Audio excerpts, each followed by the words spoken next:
अस्सलामु अलैकुम वरहमतुल्लाहि वबरकातुहू। औज़ु बिल्लाहि मिनश शैतानिर रजीम। बिस्मिल्लाहिर रहमानिर रहीम। नाज़रीन, प्रोग्राम सेहत और इलाज में आपका खैर मक़दम है। आइए हम आज आपका तारुफ तिब की दुनिया की एक बहुत ही मारूफ और मशहूर शख्सियत और जो कि बहुत ही मुतहर्रिक शख्सियत की हैसियत से जानी जाती है, उनसे मुलाकात कराते हैं। जनाब MR शकीब साहब, जो कि यूनानी मेडिकल एसोसिएशन के सदर हैं और आप क़रीबन ज़्यादा 2 दफ़ा से 23 साल से ज़ायद आपका अरसा है मेडिकल प्रैक्टिस में, और कई एक सेमिनार्स और कॉन्फ्रेंसेस के ज़रिए हेल्थ के इश्यूज़ को आप उजागर करते रहते हैं। और इसमें कई एक आपके स्टूडेंट्स हैं जो आज क्लिनिक्स चला रहे हैं, सैकड़ों की तादाद में आपके स्टूडेंट्स भी हैं। हम आपका स्टूडियो में खैर मक़दम करते हैं जनाब शकीब साहब। हम आपसे जो नाजरीन तक बात पहुंचाना चाहते हैं वो सेहत और इलाज के आज का जो दौर है, जो पैंडमिक का दौर है, इस दौर में हम 2 इश्यूज़ को लेकर चलना चाहेंगे। आपसे ये अदबन गुजारिश है कि इसमें ज़रा सही हाईलाइट करें, लोगों की गाइड सही हो जाए। एक तो है कि कोरोना वबा ये क्या है, और मुख्तसरन इसको कई लोग यूट्यूब मुख्तलिफ डॉक्टर से जान चुके हैं, लेकिन हमारा ये मानना है कि सही तबीब के ज़रिए इलाज हो। एक चीज़ है, उस पर थोड़ी सी रोशनी डालें। दूसरा एक हम सब्जेक्ट लेके चलना चाहेंगे कि इस पैंडमिक के दौर में देखने में ये आया डॉक्टर साहब कि सैकड़ों क्लिनिक्स पे जो हज़ारों लोग जाते थे अचानक रुक गए, तो उन इश्यूज़ पे हम बात करना चाहेंगे। सबसे पहले मैं आपसे गुजारिश करूँगा कि कोरोना पैंडमिक के बारे में। सबसे पहले तो मैं हमारे मेज़बान डॉक्टर मिस्टर ग़फ़ारुद्दीन साहब और 99 टीवी की पूरी टीम को मुबारकबाद पेश करता हूँ। उन्होंने बहुत ही अच्छी कोशिश और इनिशिएटिव लिया है सेहत और इलाज के उन्वान से। मैं समझता हूँ ये प्रोग्राम हमारी सोसाइटी में, समाज में से अपनी सेहत के तंदुरुस्ती के बारे में आगाही लेकर आएगा और आने वाले दौर में ये प्रोग्राम एक इनकलाब की शक्ल इख्तियार करेगा। बहुत अच्छी कोशिश है और हम तमाम की तरफ से बेहद मुबारकबाद। जैसा कि आज आपने उन्वान का जिक्र किया कि आज के इस पैंडमिक को हम लोग डिस्कस करेंगे। सबसे पहले तो ये है कि पैंडमिक होता क्या है। तो पैंडमिक के बारे में हम सब जानते हैं कि अगर कोई एक मखसूस एरिया या किसी एक मुल्क या एक शहर को मुतासर करते हैं तो उसको पर एपिडेमिक कहते हैं। और पैंडमिक यानी कि चूँकि इस नोवल कोरोना वायरस की वजह से पूरी दुनिया मुतासिर हुई। और जैसा कि हम सब जानते हैं कि बहुत ही एडवांस्ड हेल्थ केयर कंट्रीज़ जैसे कि America, Italy, France, Europe, UK, जो अपने आप को बहुत एडवांस हेल्थ केयर कंट्रीज़ के तौर पर माना करते थे, वो कंट्रीज़ में भी इसकी वबा ने इस तरीके से मुतासिर किया कि पूरी रीढ़ की हड्डी जो एक समाज की होती है वो तोड़ के रखती है। तो पैंडमिक इसे इसलिए कहा जाता है कि इससे पूरी दुनिया के लोग मुतासिर हुए। और इसको जैसा कि आपने पूछा कि कोविड-19 इसको क्यों कहा गया, तो ये एक कोरोना वायरस डिजीज़ है जो 2019 के अंदर हुई थी। तो इसको नोवल कोरोना वायरस या कोविड-19 की इस्तिलाह में हम लोग जानते हैं। वैसे कि मेरा ऐसा मानना या तजुर्बा है कि पिछले चंद एक महीनों में व्हाट्सएप यूनिवर्सिटी या सोशल मीडिया से लोग इसके बारे में इतनी जानकारी हासिल कर चुके हैं कि हर कोई अपने आप को ये समझता है कि मैं एक एक्सपर्ट हूँ कोरोना के बारे में। मेरे नज़र में ये बहुत ही गंभीर बात है जी, बहुत ही सीरियस लेने वाली बात है, ऐसा नहीं। लेकिन इसके बारे में यही है कि कोविड या कोरोना वायरस एक थ्रेट है, बहुत बड़ा चैलेंज है जिससे दुनिया आज भी निपटने में काफ़ी सख्ती के साथ कोशिश कर रही है और उसे खातिर ख्वाह कामयाबी अभी नहीं मिली। तो मेरा कहने का मतलब ये है कि व्हाट्सएप से या सोशल मीडिया से अपने आप को चंद एक चीज़ें मालूम करके उसको इस्तेमाल करके ख़तरे में न डालें। दूसरी बात, जैसा आपने उन्वान के तहत एक सवाल पूछा कि ये वबा क्या है, तो ये एक वायरल डिसीज़ है जो अपने मरीज़ की इम्यूनिटी वीक होने के बाद उसे मुतासिर करती है। उस इम्यूनिटी के मुतासिर होने की वजह से जैसा कि हम लोग देखते हैं कि कहीं ट्रैवल करने जाते हैं एक कोल्ड क्लाइमेट में, तो 4 लोग ट्रैवल करते हैं, किसी एक शख्स को फ्लू वगैरह हो जाता है जी। फ्लू हो जाने की वजह ये 3 लोग नॉर्मल रहते हैं, उसको कोई इफेक्ट नहीं होता। तो वो जो आम रोजान में या आम मिसाल के तौर पर अगर हम लोग देखें तो ये है कि उसकी इम्यूनिटी जो शख्स मुतासिर हुआ है वो कम होने की वजह से वो वायरस के इन्फ्लुएंजा वायरस से फ्लू के वजह से मुतासिर हो जाता है, जबकि उसके 3 साथी या 3 लोग जो उसके साथ बचे हुए रहते हैं।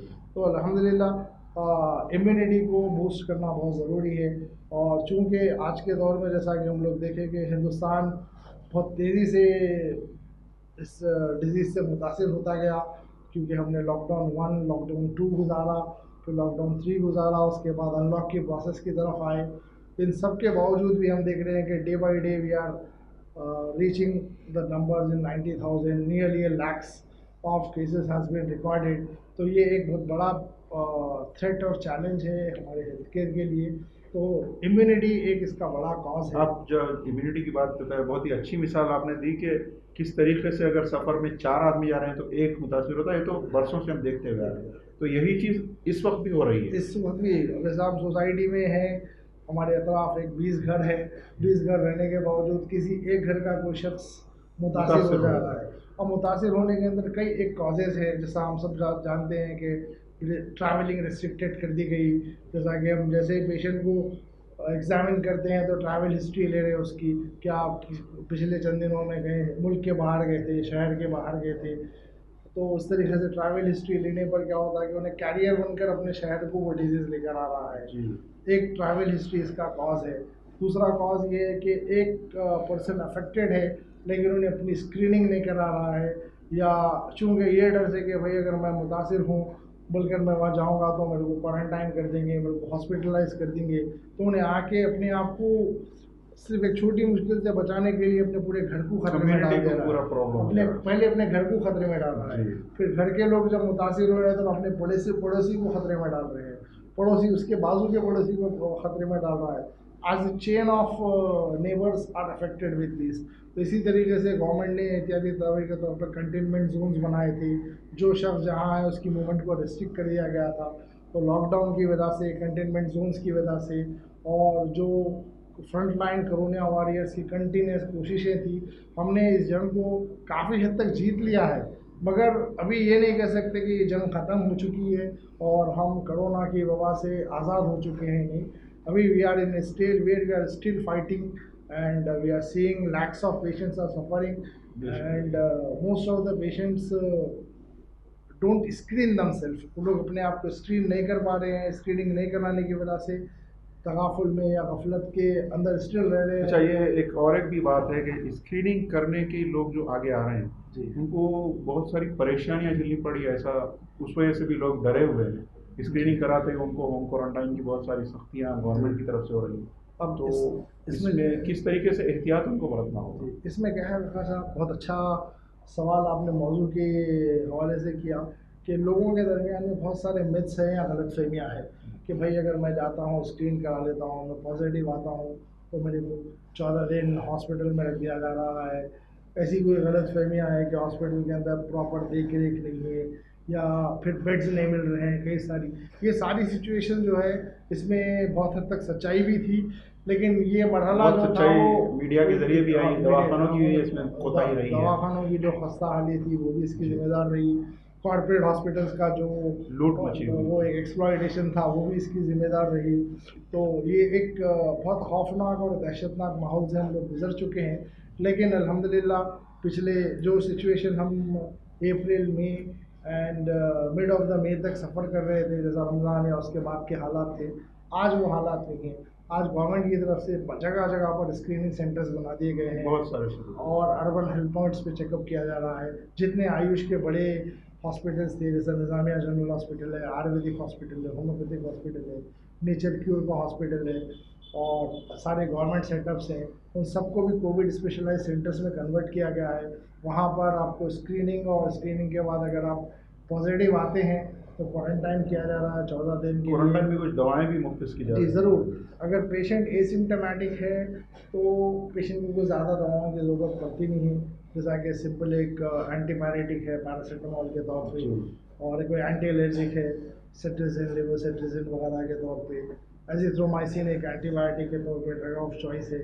और एक पूरा WHO का जो प्रोटोकॉल आया है उस प्रोटोकॉल को फॉलो किया जा रहा है। इसमें बहुत सारे आयुष डॉक्टर्स भी बहुत अपना रोल अच्छे से निभा रहे हैं। आइवरमेक्टिन वगैरह है, विटामिन C को दिया जा रहा है, जिंकोवेट या जिंक के प्रिपरेशंस को इम्यूनिटी को बूस्ट करने के लिए दिया जा रहा है। ये सब आम आदमी की इम्यूनिटी को बूस्ट करने के लिए दिया जा रहा है। इसके अलावा भी क्या है कि हमारी मिनिस्ट्री ऑफ आयुष जो है उन्होंने खुद एक आयुष का फॉर्मुलेशन तैयार बहुत किया ज़्यादा है, वो मशहूर भी हुआ है, बहुत लोग इस्तेमाल कर रहे हैं। काफ़ी मशहूर भी हुआ है और उसका रिजल्ट भी क्या है, इम्यूनिटी को बूस्ट करने में काफ़ी अच्छा रहा है। अब जहाँ तक स्क्रीनिंग का सवाल है, हर इंसान को चाहिए कि इसमें आजकल रैपिड टेस्टिंग आ गई। पहले हम RT-PCR करते थे, उसके रिपोर्ट आने में टाइम लगता था। फिर RT-PCR करने के बाद देखिए आपके टाइम बहुत ज़्यादा लग जा रहा था। जो हम रैपिड टेस्टिंग कर रहे हैं जिसकी रिपोर्ट आधे घंटे के अंदर आ जाती है। आजकल कंपलसरी कर दिया गया, आप इंटरनेशनल ट्रैवल करने जा रहे हैं, ओवरसीज़ करने जा रहे हैं, तो आप स्क्रीनिंग कर रहे हैं। तो स्क्रीनिंग कराने में कोई ख़वाहत नहीं है। अगर हम स्क्रीनिंग कराएंगे तो ना सिर्फ अपने आप को सेफ़ रखेंगे, बल्कि अपने फैमिली को भी सेफ़ रखेंगे और अपने तो समाज को भी सेफ ये क्या, रखेंगे। अब जैसा आप बहुत ही नाज़रीन एक अहम बात आपके एक नुक्ता मेरी नज़र से गुजरा, जैसा आपने बोला कि हम एक बहुत ही सीरियस दौर से गुजर चुके हैं। गुजर चुके तो नाज़रीन ये हमारे लिए एक खुशखबरी है, जो डॉक्टर साहब की जो बात निकली है, अल्लाह इसको आमीन कर दे कि हम ये ख़त्म भी हो जाए। हम गुजर चुके हैं, पेंडेमिक भी ख़त्म हो जाए। तो जब गुजर चुके हैं, अब जो सिचुएशन है वैसा सीरियस नहीं रहा है, तो एहतियात इलाज से बेहतर है। आप अपने जगह जहाँ भी हो, स्क्रीन कराना की अगर ज़रूरत महसूस हो तो आप स्क्रीन ज़रूर कराएं। लेकिन डॉक्टर साहब एक सवाल ये है कि बिना स्क्रीन के अगर ऐसे कुछ सिम्टम्स होते हैं, क्या हम डॉक्टर से रुजू हो सकते हैं? बिल्कुल ज़रूर, क्योंकि अब जैसा हम लोग देखें कि अगर कोई मरीज़ जिसको ये अलामात नज़र आते हैं कि फ्लू के सिम्टम्स है जी। कॉमन, नाक से रनी नोज़ है, नाक से पानी आना, छींके आना, बॉडी एक है, फीवर है, तो किसी डॉक्टर से किसी रुजू होकर डॉक्टर से इलाज रुजू करवा हो सकते हैं। जाएंगे। अगर आपका डॉक्टर जो है वो आपको इवैल्यूएट कर लेगा, थर्मल स्कैनर से आपका टेम्परेचर देख लेते हैं, उसके बाद आपके सैचुरेशन चेक कर लेते हैं। अगर आपके सैचुरेशन सेटिस्फैक्ट्री लेवल पे है, अबव 95 है, 94 है, तो there is nothing to panic. अपन वहाँ भी रूल आउट कर सकते हैं कि ये कोविड नहीं है, बल्कि बहुत सारे मरीज परेशान हैं कि हर बुखार को वो समझते हैं कि कोविड है। तो जैसा डॉक्टर साहब ने बताया कि ऐसा नहीं होता है। आप बुखार आए तो पहले डॉक्टर से रुजू हो। अब तो क्लिनिक्स भी खुल चुके हैं। काफ़ी हम एक छोटे से वक्फे के लिए यहाँ रुकेंगे, उसके बाद जिस तरीके से क्लिनिक्स वगैरह की प्रॉब्लम हुई थी उस पर इंशाल्लाह आपके सामने डॉक्टर साहब के ज़रीन ख्यालात और मशवरे पेश किए जाएंगे। एक छोटे से ब्रेक के लिए रुकते हैं इंशाल्लाह।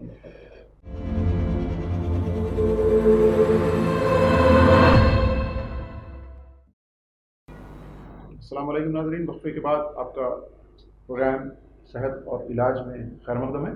आइए हम अपने उन्वान को आगे बढ़ाते हैं। डॉक्टर साहब, अभी हमारी बहुत ही सराहसीन गुफ्तगू चल रही थी, जिसमें आपके ज़रूरी मशवरे और ख़यालात से लोगों को, नाज़रीन को ज़ाहिर सी बात है कि बहुत फ़ायदा पहुँचेगा। मैं आपसे एक और गुजारिश करता हूँ कि नाज़रीन को ये बताते चलें कि इस कोविड में एहतियात क्या की जाए, या अद्वियात जो नॉर्मल होती हैं, या किस तरीके से ये अपने आप को मेंटेन करते हुए कंट्रोल किस तरीके से लेके चलें। अब देखें, जैसा कि हम सब जानते हैं कि कोविड के बारे में शुरू से कहा जा रहा है कि एहतियात इलाज से बेहतर है। तो एहतियात के अंदर एक SMS हम लोग कॉमनली यूज़ करते हैं टर्म, SMS कर दो। SMS स्टैंड्स फॉर सैनिटाइजेशन और sanitiser, M stands for the mask and S stands for the social distancing. तो all these three SMSs should be maintained। यानी कि आप अपने आप को कहीं भी जाएंगे तो अपने हाथों को सैनिटाइज कीजिए, अपने हाथों को क्लीन रखिए, हाइजीन को मेंटेन कीजिए।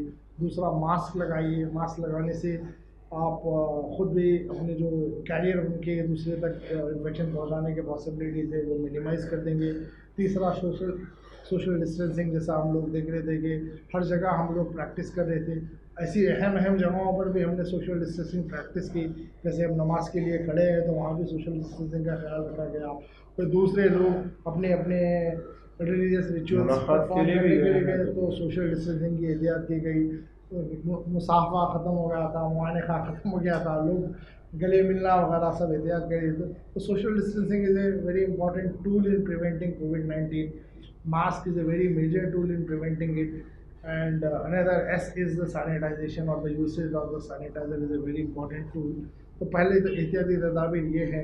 दूसरी एहतियाती तदाबीर में ये है कि आपको जब भी लगे कि आपको फ्लू लाइक सिम्टम्स लग रहे हैं तो आप फौरी अपने आप को क्वारंटाइन कर लीजिए, अपने अहल वयाल से, अपनी फैमिली से थोड़ा सा दूर हो जाइए, सो दैट कि उनके अंदर तक कैरियर बनने का रिस्क कम हो जाए।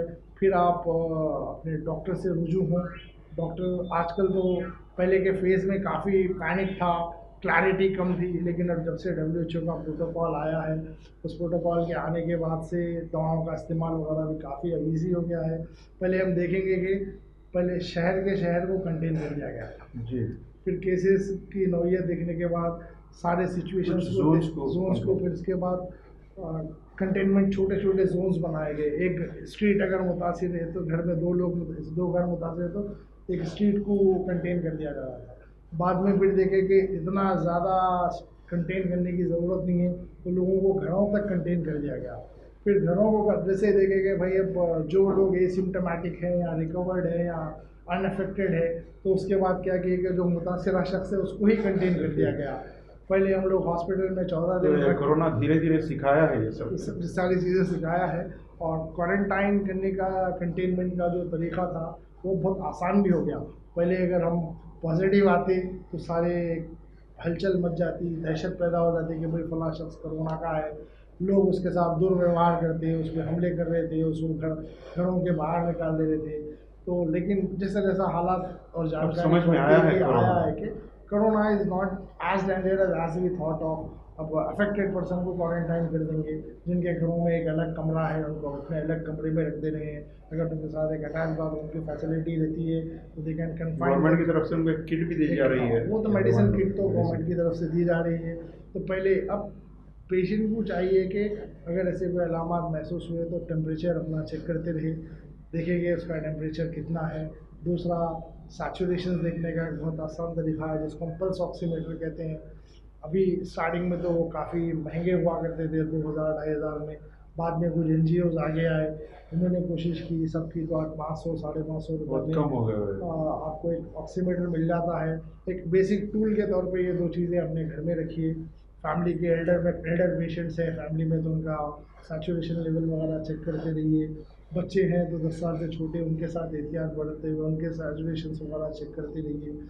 बिना ज़रूरत के बाज़ार मत जाइए, बिना ज़रूरत के घर के बाहर स्टेप आउट मत होइए। बड़े लोग हैं तो अपनी इम्यूनिटी का ख़ास ख्याल रखते हुए कीजिए।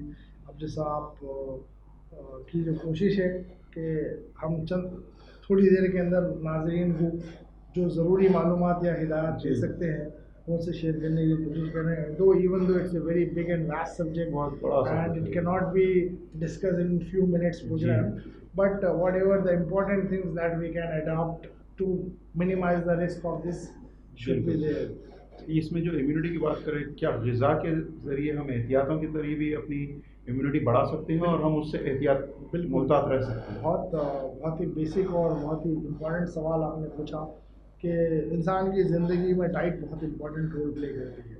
जैसा कि हम सब देखते हैं कि एक अच्छा डाइट कॉन्शियस शख्स जो रहता है उन्हें हेल्दी रहता, और एक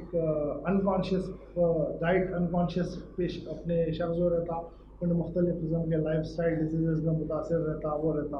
तो diet plays a very important role in boosting the immunity. Once the immunity is like a shield to you. If you have a proper shield, for example, if it's raining heavily outside, you put up a good waterproof on yourself, you will be prevented, maximum prevented from the effect of the बहुत अच्छी मिसाल है ये। तो अभी बारिश का मौसम है, सभी इस्तेमाल कर रहे थे। डॉक्टर साहब ने जो मिसाल दी कि अपनी ग़िज़ाओं के ज़रिए इम्यूनिटी को बढ़ाइए, एक शील्ड है जो आपकी वायरस से महफूज भी रख सकती है। अगर किसी वजह से आप मुतासिर भी हो जाते हैं, आपकी इम्यूनिटी अच्छी रहती है तो उसके सिम्टम्स बिल्कुल वीक आएंगे और इफेक्ट ऑफ द वायरस बहुत कम रहेगा। जल्दी एंटीबॉडीज़ आपकी बॉडी में डेवलप हो जाएंगे तो आपका रिकवरी फेज बेहतर रहेगा और you will not be a burden to the society, to the family also.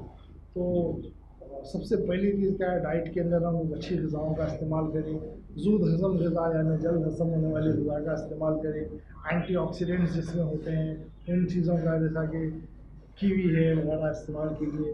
Dry fruits हैं, ड्राई फ्रूट्स में ओमेगा 3 फैटी एसिड्स वगैरह होते हैं। ड्राई फ्रूट्स तो आसानी से बाज़ार में अवेलेबल है, आसानी से अवेलेबल हैं, वो इस्तेमाल कर सकते हैं। और कई एक जैसा तिब नबी में भी कलौंजी का जिक्र आया, ब्लैक सीड्स का, उसके अंदर भी काफ़ी अच्छी इम्यूनो मॉड्यूलेटर की प्रॉपर्टी है, शहद है। And apart from it kiwi का फल हम लोग इस्तेमाल कर सकते हैं। और बहुत सारी ग़िज़ाएँ हैं जिसके और ग़िज़ा को गरम इस्तेमाल करें। ऐसी ग़िज़ा जो फ्रोज़न करी हुई है या फ्रीज़ करी हुई है उससे एहतियात करें और फ्रिज में रख कर फिर दोबारा ऑफिस से निकाल कर गर्म करके खाने की चीज़ों से एहतियात करें, सोशल डिस्टेंसिंग करें, हाइजीन को मेंटेन करें।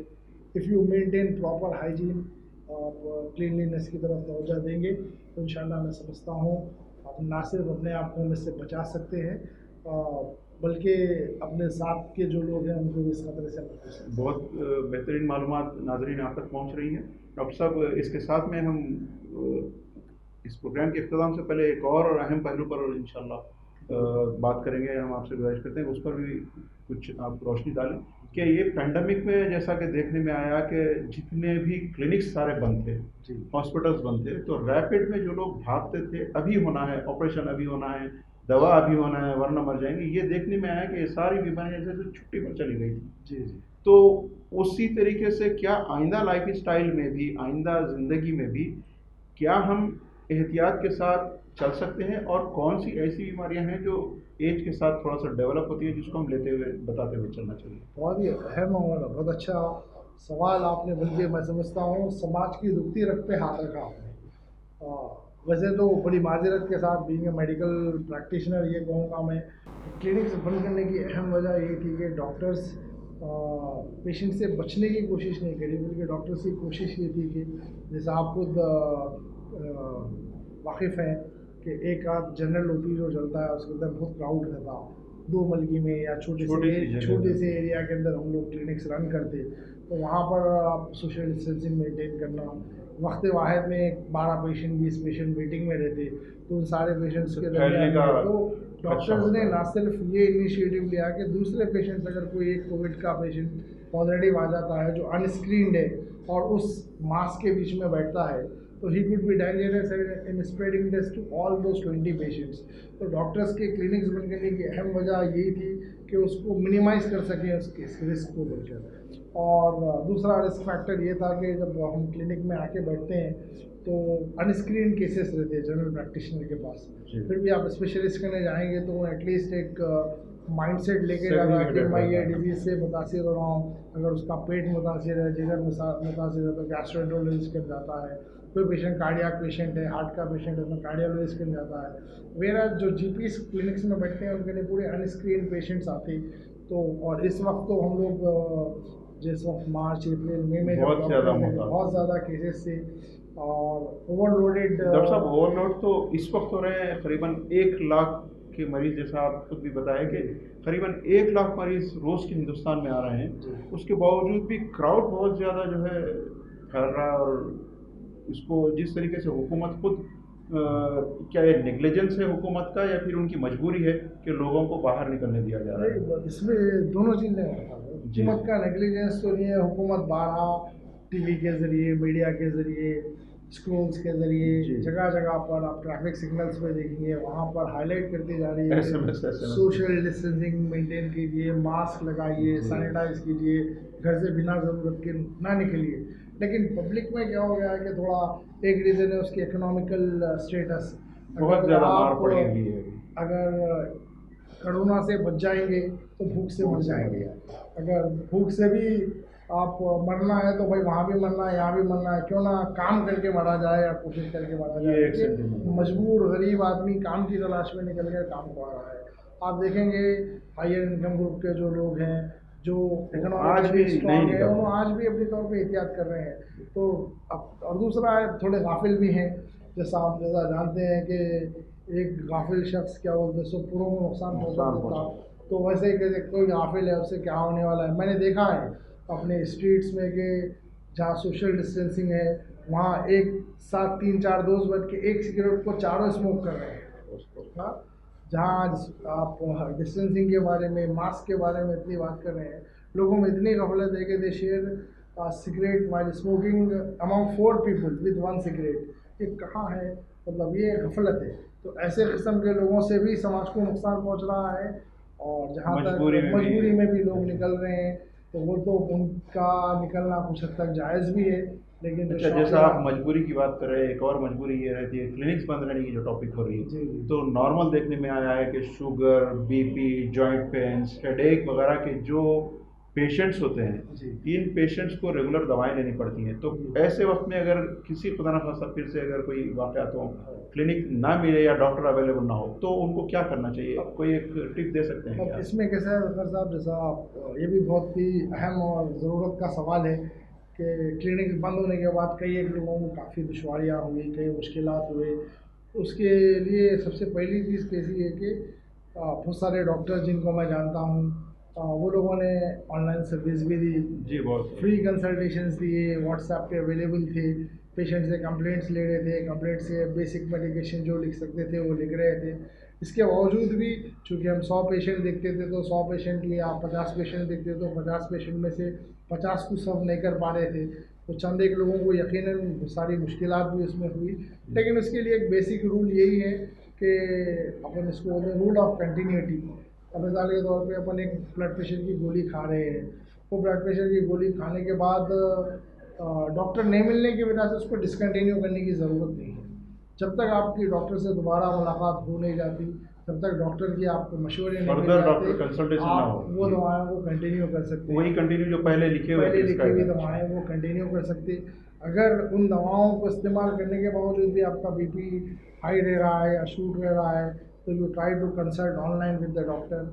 और जी। आजकल बहुत सारे ऐप्स हैं, जैसा आप जानते हैं कि मेडिकोस का ऐप है और डॉक्टर से कई सारे ऑनलाइन ऐप्स हैं, वहाँ पर जाकर भी आप ओपिनियन ले सकते हैं। तो वहाँ से ले सकते हैं। अगर वो आपका फैमिली डॉक्टर या आपके जो फैमिली फिजिशियन है या जनरल प्रैक्टिशनर है आपसे कम्युनिकेशन में नहीं आ पा रहा है, तो आप उन्हीं दवाओं का इस्तेमाल कीजिए। थायराइड ऐसी चीज़ है, थायराइड की गोली तो खाते ही रहना है अपने को। डायबिटीज़ ऐसी चीज़ है, वही दवा आपको खाना है। कंटिन्यू करना ही अगर करते दवा रहना खाने है। के बावजूद भी आपके लेवल्स बढ़ जा रहे हैं, तो थोड़ा डाइट को ज़्यादा फोकस कीजिए।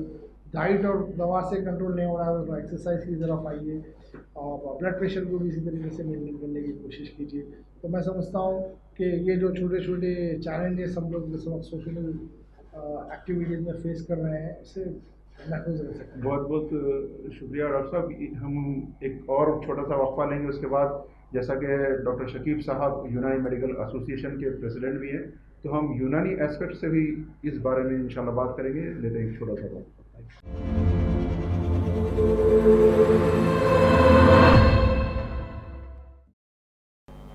नाज़रीन, वक्फे के बाद आपका खैर मक़दम है।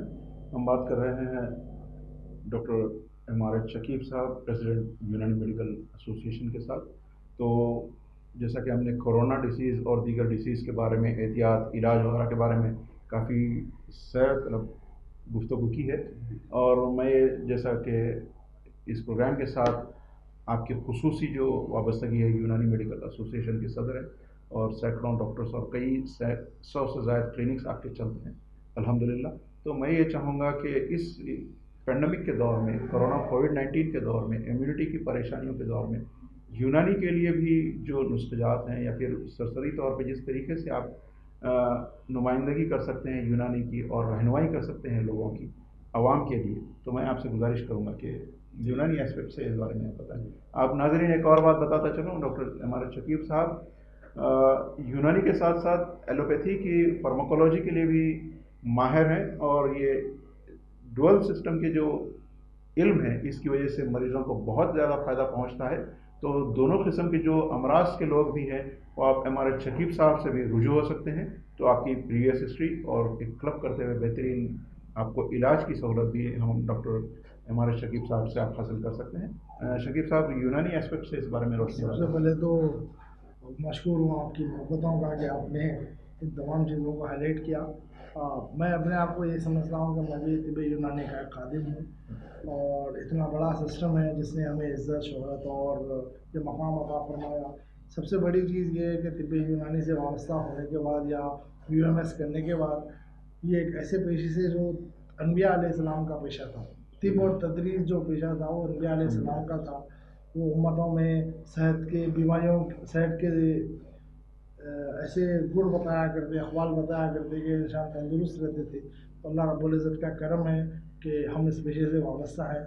जैसा आपका सवाल रहा कि तिब्बे यूनानी इसमें क्या रोल अदा कर सकता है, तो बेसिकली अगर अपन आप देखें तो एसेंशियल्स ऑफ लाइफ है। तिब्बे हमारे पास सित्ते ज़रूरिया का एक कॉन्सेप्ट है जी। जो 6 बेसिक कॉन्सेप्ट्स हैं, जैसा नौम व यग़ज़ा, नींद है, वक्त पे इंसान का सोना, बराबर सोना, ग़िज़ा के बारे में बहुत अहम बातें हैं जो लोग माकूलात व मशरूबात है, रियाज़त है, एक्सरसाइज करना है, आबो हवा है, ये सारी चीज़ों के बारे में यूनानी के अंदर काफ़ी तफसील दी गई है। और यही एसेंशियल एलिमेंट्स ऑफ लाइफ है। अगर आप देखेंगे कि अगर हम प्रॉपर स्लीप हैबिट्स रखते हैं तो हमारे काफ़ी साइकोटिक डिसऑर्डर्स वगैरह से, लाइफस्टाइल डिसऑर्डर से बच सकते हैं। या एसेंशियल एलिमेंट्स ऑफ लाइफ जो है, अगर इसको अपन प्रैक्टिस करने लगे, यानी कि if you keep a proper sleep schedule, then you have a proper diet schedule, then you do a little bit of the exercises, try to keep yourself in good environment जहाँ पर माहौल, आबो हवा साफ़ सुथरी है। ये 6 elements को हम प्रैक्टिस करेंगे तो इंशाल्लाह तंदुरुस्ती में ही रहेंगे और मंदुरुस्ती में रहेंगे। तंदुरुस्त रहेगा और बहुत अच्छा फार्मूला है ये। तंदुरुस्त और मंदुरुस्त रहेंगे। और यूनानी का सबसे अहम मिजाज की जो अहमियत है वो यही है कि आप अपने आप को इन चीज़ों पर इत्तेदाल पे रखेंगे तो इंशाल्लाह बीमारियों से महफूज रहेंगे। दूसरी अहम चीज़ जो है, यूनानी में कॉन्सेप्ट है जिसको हम तबीयत मुदब्बिर बदन है बोलते हैं। जी, आप वाकिफ़ होंगे। यूनानी के अंदर एक जब हम लोग बेसिक्स उमूर वगैरह पढ़ते हैं तो उसमें इस बात का अक्सर फोकस या स्ट्रेस रहता है कि तबीयत मुदब्बिर बदन है, यानी कि तबीयत खुद अपने आप को अगर बीमार है तो वैसे कुछ चेंजेस लाते हुए सेहत की तरफ लेकर आ सकती है। वो सेहत की तरफ बीमारी से अपन साइड ऑफ इलनेस से साइड ऑफ वेलनेस में आने का जो स्टेज है वो हमारी तबीयत खुद हमारी मुआविन साबित हो सकती है अगर हम इन एलिमेंट्स को प्रैक्टिस करें, इन चीज़ों को अडाप्ट करें। ये बहुत बुनियादी बात है। और इससे हमारी इम्यूनिटी मेंटेन रहेंगी तो यू आर ऑलवेज शील्ड जब आप रहेंगे तो आपको प्रोटेक्शन पूरा रहेगा। तो सारी चीज़ों में ये एक है। इसके अलावा यूनानी मेडिसिन का शुरू से आप काफ़ी टाइम से यूनानी से भी वाकिफ़ हैं, यूनानी के काफ़ी लोगों से आपका ताल्लुक़ात रहते हैं, तो आपने देखा कि यूनानी मेडिसिन हमेशा इम्यूनिटी बूस्टर्स पे काम करती है। तबीयत के अंदर क्या बोलते सो आप मुखवियात वगैरह का इस्तेमाल है। हमारे पास ग़िज़ा के ऊपर काफ़ी तवज्जो दी है। इलाज बिल ग़िज़ा का कॉन्सेप्ट अपने पास है, जहाँ दवा की ज़रूरत है दवा इस्तेमाल होती है, जहाँ ग़िज़ा से इलाज होता है। कहीं फ़ाक़े से इलाज करना है तो हम फ़ाक़े से भी इलाज करते हैं। तो यूनानी system always focuses on improving the immunity system of the patient. तो एक ये है। अब दवाएं ये है कि दवाएं अगर हम ऑन एयर बोलने लगेंगे तो लोग क्या करते हैं, उसको जाते अपनी मेडिसिन लेके खा लेने खाते। तो वो दवाओं का किसी एक पर्टिकुलर प्रोडक्ट का नाम लेना या नाम लेकर उसको आइडेंटिफाई करना, तो लोग क्या करते हैं, अरे फला उसी की तरफ शख्स ने इसको बोला है, तो वो चीज़ कंट्रोवर्शियल होती। तो मैं समझता हूँ हम बिना किसी उसके बाद आयुष जो शानदार के जो मिनिस्ट्री की तरफ से दिया गया, जिसके अंदर वही कॉमन चीज़ें हैं, सूंठ है और अपने दूसरे अज़्ज़ा है, काली मिर्च है, सिनामन बार्क है, वो सब चीज़ों को लेकर तो आयुष जो शानदार यूनानी का प्रिपरेशन है उसको यूज़ करके आप हमारी अपनी इम्यूनिटी का ख्याल रख सकते हैं। एक तो डिजीज़ से बच सकते हैं, अगर खुदा ना खास्ता डिजीज़ हो भी गया है तो आपकी क़ुव्वत मुदाफ़त इतनी मजबूत हो जाएंगी कि डिजीज़ को आसानी से आप कोप कर ले सकते हैं, बीट कर सकते हैं। बहुत बहुत शुक्रिया। देखिए, एक बुनियादी जो बात है, ये सिर्फ कोविड-19 ही नहीं बल्कि कई एक अमराज से रोज़मर्रा ज़िंदगी में सेहतमंद और आपका दिल भी तंदुरुस्त रहेगा, तंदुरुस्त और मंदरुस्त जैसा बता रहे हैं आपके आप वो क़ुव्वत मुदाफ़ियत की जो चीज़ें हैं, ये जो 6 असबाब बताए डॉक्टर साहब ने, ये बहुत बुनियादी चीज़ें हैं। अगर इंसान इसको मेंटेन करता हुआ चले, अपने ग़िज़ा पे ध्यान रखे, आबो हवा पे ध्यान रखे, थोड़ी सी वर्जिश पर ध्यान दे और अपनी ग़िज़ाओं के साथ साथ अपनी आदत और अतवार पर भी ध्यान दे, उसके साथ साथ इबादत भी जो है सो अगर कर ले तो इंशाअल्लाहुल अज़ीम बहुत सारी बीमारियों से छुटकारा पा सकते हैं। हम उम्मीद करते हैं कि आज का ये जो प्रोग्राम है आपके लिए बहुत ही कामयाब रहा होगा। और एक अहम पॉइंट जो डॉक्टर साहब से हम डिस्कस कर रहे थे, वो एक पॉइंट डिस्कस करते हुए हम इस प्रोग्राम का अख्ताम करेंगे। ये है कि जो हम सुनते आ रहे हैं कि कोविड-19 की वैक्सीन आने वाली है, तो ये वैक्सीन क्या है और कैसे ये कब आएगी और कितना फ़ायदेमंद साबित हो सकती है, इस बारे में भी अगर हम बता दें तो डॉक्टर साहब अगर आप बता दें तो बहुत अच्छा। जैसा वक़ार साहब, हम लोग अप्रैल या मई में जिस पैनिक से गुजर रहे थे जी, जो दहशत थी, सिलेंडर्स का शॉर्टेज था, दवाखानों में बेड्स नहीं मिल रहे थे, कई एक लाखों रुपए खर्च करने के बावजूद एक बेड हासिल करने के लिए कशमकश जस्तजू करनी, जद्दोजहद करनी पड़ी थी। आहिस्ता आहिस्ता वो फेज़ चला गया। तो वो फेज़ के जाने की वजह ये है कि एक हर्ड इम्यूनिटी बोल के एक टर्म है, यानी कि मिसाल के तौर पे हम लोग सोसाइटी में 100 लोग रहते हैं, 100 लोग रहने के बाद उसमें से ज़्यादा तादाद में 70-80 लोग 60 लोग इस डिजीज़ से मुतासिर हो गए।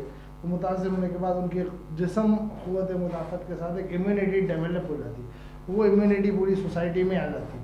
आने के बाद लोग क्या होते हैं कि भाई अब now it's no more a panic.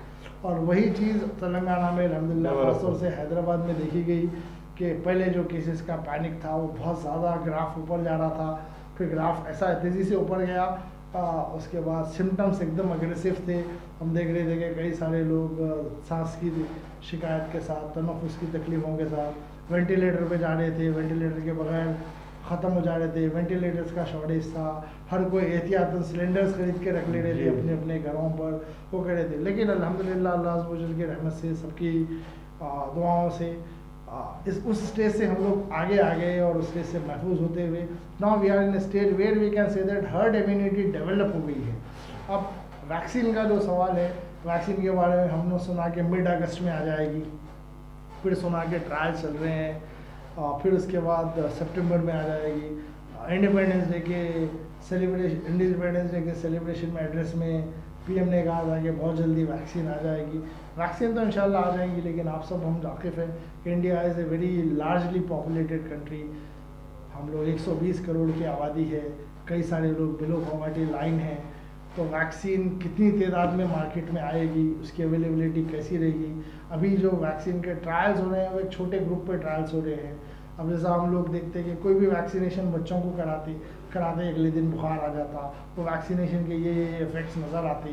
तो इन वैक्सीन की भी ट्रायल, वैक्सीन का मार्केट में आने के बाद फिर उस वैक्सीन के क्या पोस्ट वैक्सीनेशन अपडेट्स रहेंगे, वो सारी चीज़ें लार्जर स्केल पे देखना पड़ेगा, फिर उसकी कीमत एक बड़ा फैक्टर रहेगा। लेकिन हम सब उम्मीद करते हैं कि जल्द से जल्द वैक्सीन आए। अगर वैक्सीन आ जाती है तो जो लोग वैक्सीन ले लेंगे, वैक्सीनेटेड हो जाएंगे, तो प्रॉबेबिलिटी रहेगी कि वो लोग सेफ़ हो जाएंगे, ट्रैवलिंग में थोड़ी सहूलत हो जाएगी। मैं समझता हूँ ग्लोबल आईडी के तौर पे वैक्सीन कराना ज़रूरी हो जाएगा। तो बहुत बड़ा एक काम चल रहा है कि जैसा आपने बताया ग्लोबल आईडी बना रहे हैं कि अगर ये लिए हैं तो तुम सफ़र कर सकोगे वरना सफ़र नहीं कर सकते। बहुत मुश्किल की बात हो रही है। Considering all these situations and circumstances, I feel that the most early the vaccine comes, it will minimize the problems and challenges, and hopefully it will do the needful for the mankind, particularly to our country and our state and our people. मैं बेहद ममनून और मशकूर हूँ कि आपके साथ काफ़ी अच्छा coordination रहा। चंद एक जो बातें मेरे जहन में रही मैंने पेश करने की कोशिश की। बहुत बहुत शुक्रिया डॉक्टर साहब। इंशाल्लाह हम अगले प्रोग्राम्स में भी डॉक्टर शकीब साहब के साथ और दीगर अतिबा हजरात के साथ बेहतरीन मालूमात आप तक पहुँचाने की कोशिश जारी रखेंगे। जो शोबे तिब से वाबस्ता हैं, जिनकी खिदमात मुस्तनिद हैं और जानी मानी शख्सियतें हैं, उनको हम आपके इस प्रोग्राम में रूबरू करते रहेंगे इंशाअल्लाह। अगले प्रोग्राम के लिए हमें इजाज़त दीजिए। डॉक्टर शकीब साहब, आप कुछ कहना चाहें? आखिर में मैं तमाम नाज़रीन से गुजारिश करता हूँ कि SMS अडॉप्ट कीजिए। Always sanitise your self, keep a mask with, always carry a mask with you, avoid the social distancings. And दूसरी अहम बात यह है कि अपनी सेहत का अच्छा ख्याल रखिए और अपने अहल वाल का ख्याल रखिए। आखिर में मैं बेहद ममनून मशकूर हूँ 99 TV की टीम का, मेरे ख़ास दोस्त हुसामुद्दीन साहब का, हमारे वक़ार साहब का, कैमरामैन साहब का और तमाम टीम का ममनून मशकूर हूँ। Thank you very much for letting me an opportunity to be among you. It's pleasure. शुक्रिया, जज़ाकल्लाह, खुदा हाफ़िज़।